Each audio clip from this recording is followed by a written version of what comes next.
फितरत नहीं मेरी कि डर जाऊं मैं, डरने से अच्छा तो मर जाऊं मैं। मरने के बाद आप लोगों के दिल में जिंदा रहूं, मरने के बाद आप लोगों के दिल में जिंदा रहूं। मिशन का कम से कम एक काम तो कर जाऊं, मिशन का काम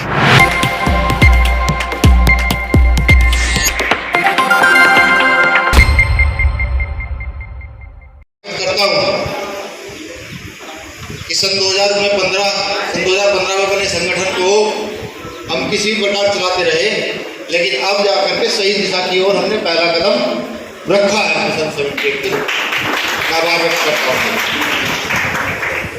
चंद लाइनों से अपनी बात शुरू करूंगा।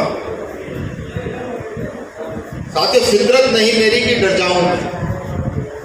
गौर से सुनिएगा, लाइनें सब सुनी हूं लेकिन फिर भी बहुत अच्छी है। फितरत नहीं मेरी कि डर जाऊं मैं, डरने से अच्छा तो मर जाऊं मैं। फितरत नहीं मेरी कि डर जाऊं मैं, डरने से अच्छा तो मर जाऊं मैं।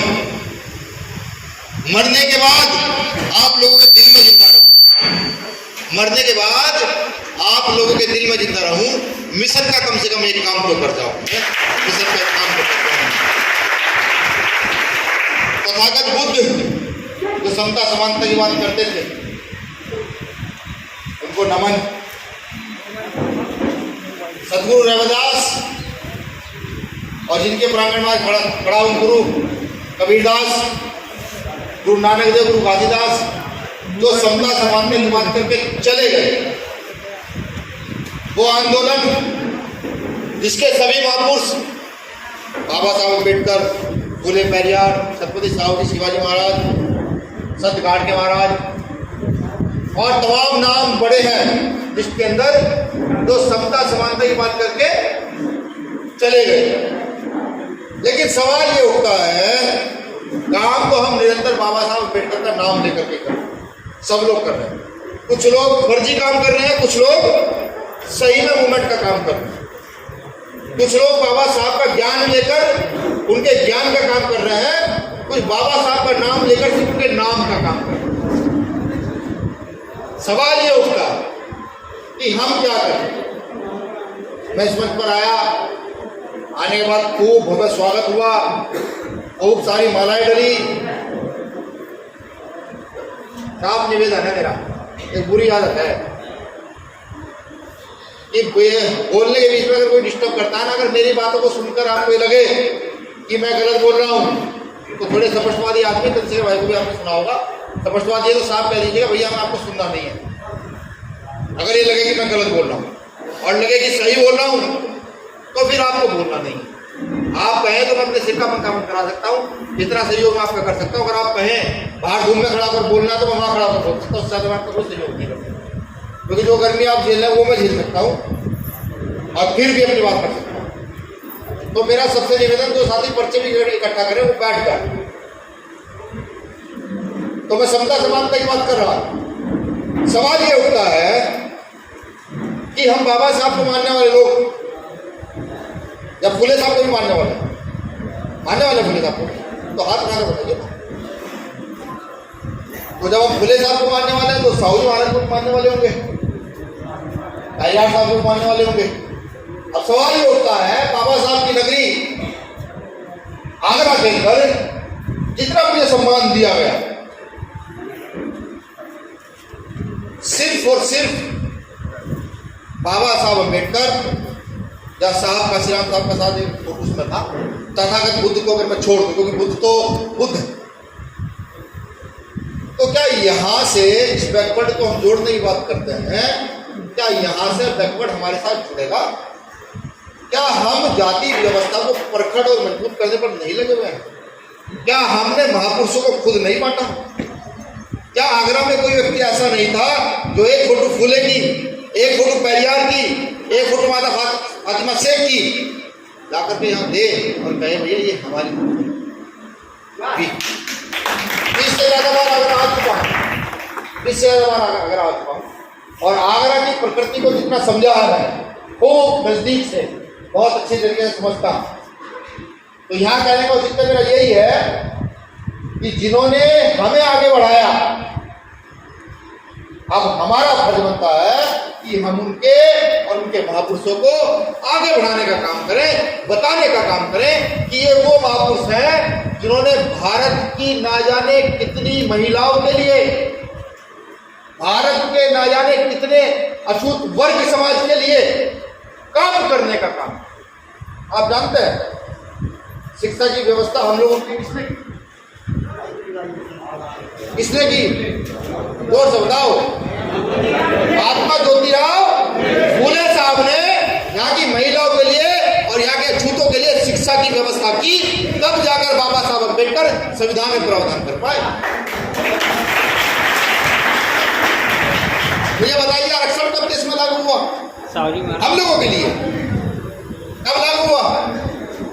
शायद 1902 में, हाँ 2 में हुआ होगा, 2 में 1902 में लागू हुआ। किसने कराया? और बताइए।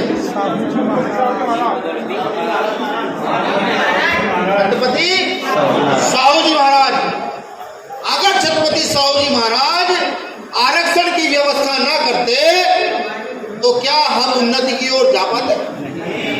शायद सन 1920 में छत्रपति साहू जी महाराज ने अपने कोल्हापुर के शायद एक चेयरमैन बनाए थे। नाम आगे पीछे हो सकता है, सन भी आगे पीछे हो सकता है, लेकिन बनाए थे। किस समाज के व्यक्ति को बनाया था? जिस समाज का मैं हूं, जिस समाज के आप हैं, जिस समाज की मेरी बहनें बैठी हुई। सन 1920 में उसके बाद बाबा साहब अम्बेडकर उसको लिखित कर पाए, संविधान में निहित कर पाए।